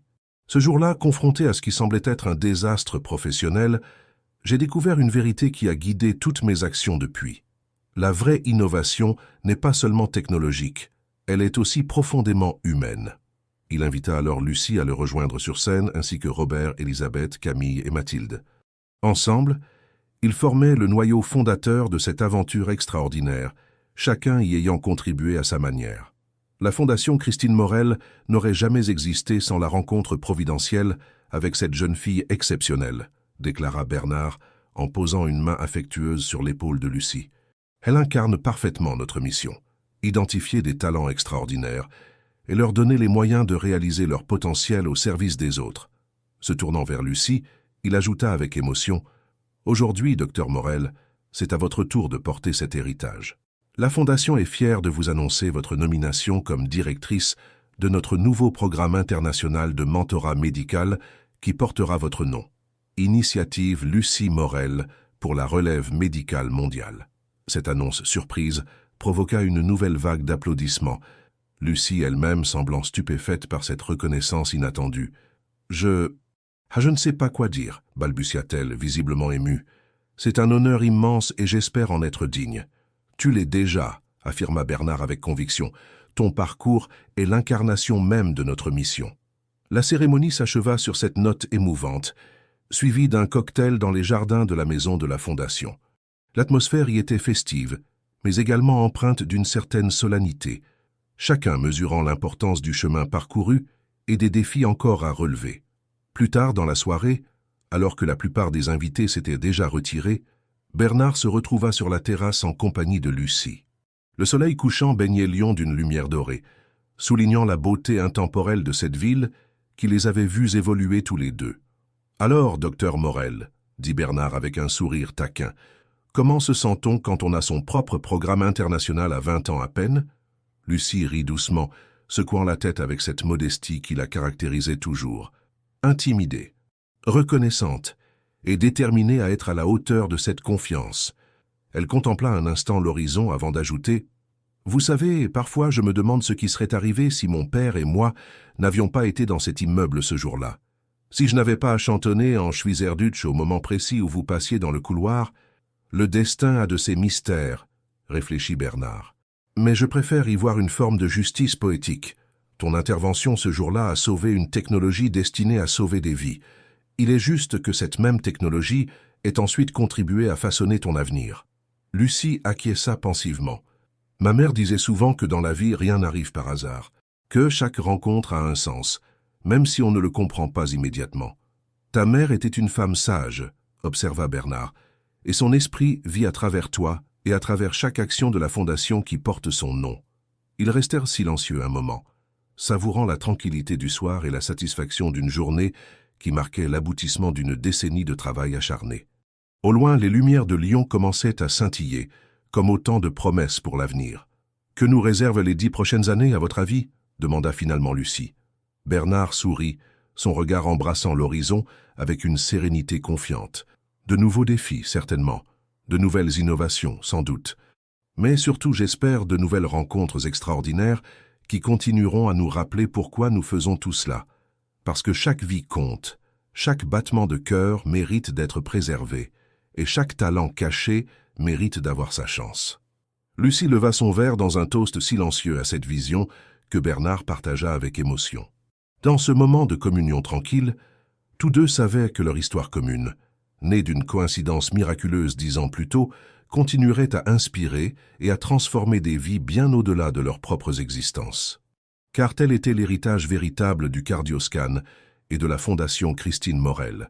Non pas simplement une technologie ou une institution, mais une chaîne humaine de compassion, d'excellence et d'espoir qui se perpétuerait longtemps après eux, battement après battement, cœur après cœur, vie après vie.